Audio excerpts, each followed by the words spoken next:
Breaking Bad es una de las mejores series de toda la historia, y la química no solo forma parte de ella, es la columna vertebral de toda la trama.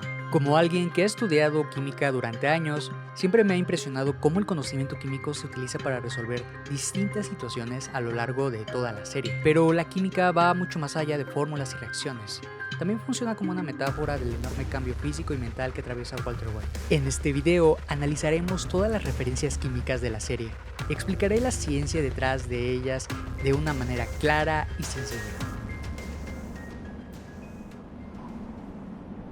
Ya desde el intro queda claro que la química tendrá un papel central en la historia. Ahí aparece la fórmula química C10H15N1, junto con una masa molar de 149.24 gramos por mol, correspondientes a la metanfetamina, la sustancia que terminará desencadenando todos los conflictos de la serie. La fórmula nos dice que esta molécula está formada por 10 átomos de carbono, 15 de hidrógeno y 1 de nitrógeno. Después vemos una tabla periódica de donde se toman los símbolos químicos del bromo y del bario para formar el título de la serie. Como dato curioso, el gas cloro, que es altamente tóxico, tiene el mismo color amarillo verdoso que aparece al final de la intro. No sé si fue intencional, pero me gusta pensar que sí. Por el minuto 7:34 vemos a Walter explicando lo que es la química desde su perspectiva. Pero prefiero verla como el estudio del cambio.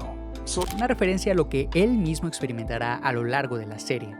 Después menciona cómo los electrones cambian de niveles de energía y muestra como evidencia un experimento clásico en el que los electrones de distintos átomos absorben energía de la flama y luego la emiten en forma de luz de diferentes colores. Las moléculas cambian sus lazos. Me causó gracia que en la versión en español tradujeran bonds como lazos en lugar de enlaces, aunque no afecta la idea principal de que todo está en constante cambio. Y así es la vida, ¿cierto? En el minuto 24:15 se hace la primera referencia a un compuesto relacionado con la síntesis del cristal, la fosfina. Son letales, una mala mezcla y terminas muerto por gas tóxico. Fosfina es el gas. Un gas extremadamente tóxico que puede matarte en minutos, pero eso lo veremos más adelante. Después de robar el material del laboratorio de la preparatoria, Walter lo lleva a la casa de Jesse para mostrárselo. Y al igual que los lazos químicos, aquí también aparecen algunas traducciones curiosas.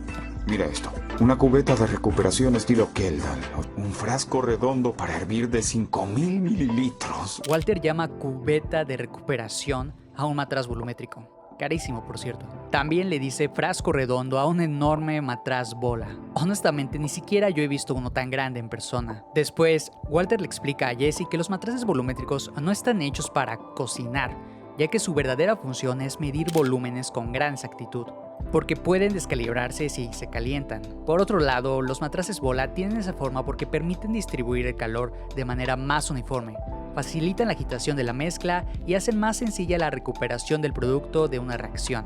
Entonces llegamos al minuto 41, donde el dúo dinámico cocina la mercancía por primera vez.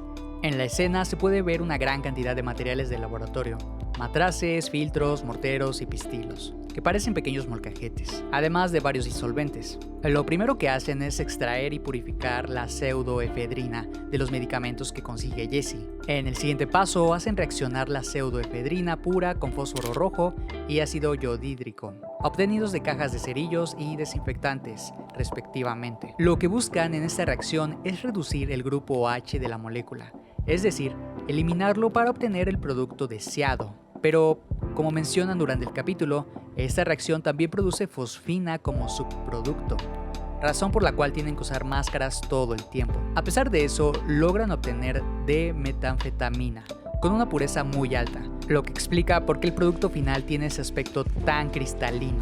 Como dato curioso, la D-metanfetamina tiene un gemelo, como si la molécula se hubiera reflejado en un espejo y esa imagen hubiera salido al otro lado. Es prácticamente la misma molécula, pero invertida, como ocurre con nuestras manos. Estas moléculas reciben el nombre de enantiómeros y suelen ser un verdadero dolor de cabeza para los químicos, porque poseen propiedades físico-químicas casi idénticas, como el mismo punto de fusión o la misma solubilidad. Por eso, separarlas puede ser extremadamente difícil, a menos de que se utilice un agente quiral. algo así como un molde diseñado específicamente para reconocer la forma de uno de los enantiómeros. Para cerrar este paréntesis, la D-metanfetamina, el gemelo malo, es la responsable de los efectos psicoactivos, como la sensación de euforia y bienestar. En cambio, la L-metanfetamina puede utilizarse como descongestionante y se comercializa sin receta médica en forma de inhalador nasal. Prosigamos. Cuando Walter se mete en su primer gran aprieto y tiene que revelarles a Gracie A y Emilio la fórmula secreta de las Crico Burgers, decide hacer una jugada arriesgada. Arroja fósforo rojo directamente al agua caliente. La reacción provoca una explosión que deja aturdidos a los dos matones, mientras la fosfina los asfixia lentamente. Más adelante, Walter explica lo que supuestamente ocurrió. Fósforo rojo en presencia de humedad y acelerado por calor elimina hidrato de fósforo, gas fosfina. Aunque personalmente tengo mis dudas, investigando un poco encontré que el fósforo rojo es relativamente estable, incluso en agua hirviendo. Lo que sí podría reaccionar de forma violenta sería el fósforo de calcio o el fósforo blanco, que es mucho más inestable y reactivo. Pero bueno, al final logran escapar y así termina el primer capítulo de Breaking Bad.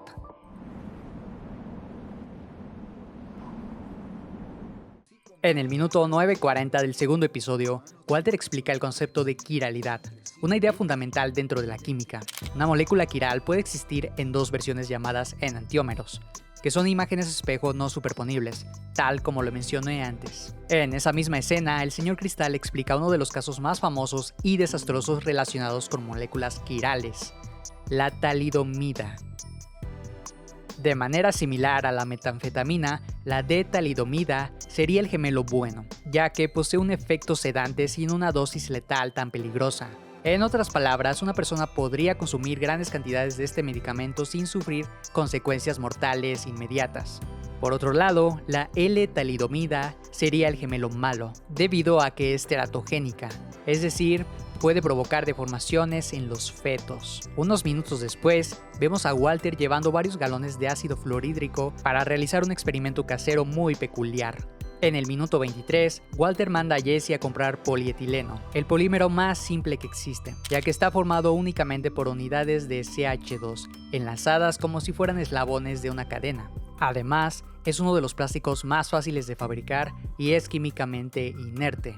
Después, llegamos a uno de los momentos más impactantes de la serie, cuando Jesse usa ácido fluorhídrico para intentar deshacerse del cuerpo de Emilio dentro de una bañera. Y todos sabemos cómo termina eso. Entonces surge la pregunta, ¿por qué el ácido puede disolver la bañera pero no reacciona con el plástico de polietileno? La bañera está hecha de cerámica, un material compuesto principalmente por silicio y oxígeno. Como ocurre con otros ácidos, el ácido fluorhídrico se disocia en protones con carga positiva y fluoruros con carga negativa. Estas especies tienden a interactuar con átomos de carga opuesta.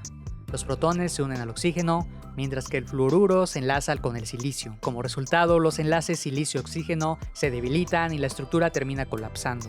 En cambio, el polietileno solo contiene enlaces carbono-carbono y carbono-hidrógeno, que son mucho más estables y no presentan cargas parciales lo suficientemente marcadas como para reaccionar fácilmente con el ácido fluorhídrico. Aunque también vale la pena mencionar que la serie exagera bastante el poder del ácido por cuestiones de la trama. En la vida real sería muy difícil deshacer por completo un cadáver y una bañera de ese tamaño utilizando únicamente ácido fluorhídrico. De hecho, este ácido ni siquiera es tan fuerte en comparación con otros ácidos como el ácido clorhídrico o el ácido sulfúrico.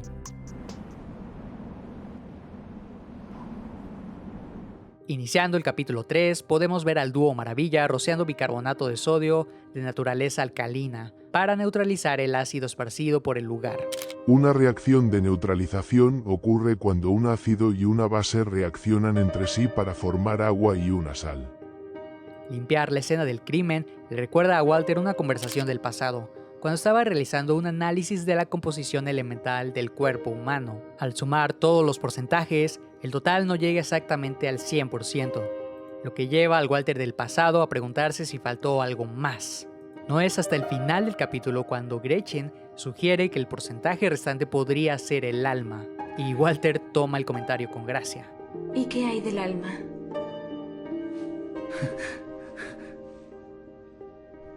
Y eso sería todo lo relacionado con la química en este episodio. En el capítulo 4 no hay muchas referencias directas a la química, ya que el tema central es el cáncer de pulmón de Walter, así que me gustaría aprovechar para hablar un poco sobre el primer tratamiento químico utilizado contra el cáncer. Durante la Primera Guerra Mundial se utilizaron gases mostaza como armas químicas, y los médicos notaron algo extraño en los soldados expuestos. Su médula ósea y sus glóbulos blancos quedaban hechos trizas. Estos compuestos azufrados sirvieron como base para diseñar y sintetizar las llamadas mostazas nitrogenadas, considerados los primeros fármacos modernos de quimioterapia. Uno de los primeros fue la mustina, utilizada en los años 40 para tratar linfomas y leucemias. Aunque no curaba la enfermedad, podía reducir temporalmente el tamaño de los tumores. Y eso representó un cambio enorme, porque por primera vez un compuesto químico era capaz de atacar el cáncer de manera sistemática. En el siguiente episodio, durante la fiesta de los Shrats, se nos muestra que Walter no solo domina aspectos de la química orgánica, también es un experto en cristalografía, la ciencia que estudia cómo están organizados los átomos dentro de los sólidos. En una escena, uno de los colegas de Walter recuerda una ocasión en la que no podían obtener la estructura de rayos X de una proteína, hasta que Walt sugirió utilizar un sincrotrón para obtener mejores datos. Y te apareciste y nos diste una sola palabra. ¿Cuál era? Sincrotones. Sí, sincrotones. Sí, generan esquemas más puros y completos que los rayos X. La recolección de datos es casi inmediata. Un sincrotrón es una enorme instalación científica donde los electrones son acelerados a velocidades cercanas a la de la luz. Cuando estas partículas cambian de dirección mediante campos magnéticos, emiten una radiación extremadamente intensa y brillante, incluyendo rayos X de altísima calidad. Probablemente el ejemplo más famoso relacionado con este tipo de instalaciones sea el CERN, del que seguramente ya has escuchado hablar. Ahora, para ponerte en contexto, los rayos X tienen la longitud de onda ideal para interactuar con la red ordenada de átomos dentro de un cristal. Debido a su naturaleza ondulatoria, se desvían al atravesarlo y generan patrones de difracción que los científicos pueden interpretar con herramientas matemáticas para reconstruir la posición exacta de los átomos. Un equipo convencional puede producir rayos X suficientes para determinar la estructura de moléculas pequeñas. Sin embargo, un sincrotrón genera rayos más intensos y precisos, capaces de revelar detalles extremadamente finos, realizar mediciones ultra rápidas y resolver estructuras mucho más complejas, como las proteínas. Todo esto deja en claro que la cristalografía con sincrotrón involucra física avanzada, química y matemáticas complejas. También nos da una idea del verdadero nivel científico de Walter en Breaking Bad. Quiero destacar que Jesse logró aprender la función de varios instrumentos de laboratorio e incluso llegó a cocinar su propio producto gracias a los conocimientos transmitidos por el señor Cristal. Es tan lindo verlos crecer. Sin embargo, Jesse reconoce que todavía no ha alcanzado la calidad que le habría gustado a su maestro, así que decide repetir el proceso, aunque Badger tiene otros planes. Al inicio del episodio 6, Walter se encuentra dando una clase en la preparatoria. Ahí explica que en una reacción química no solo ocurre una transformación de la materia, sino también un cambio de energía.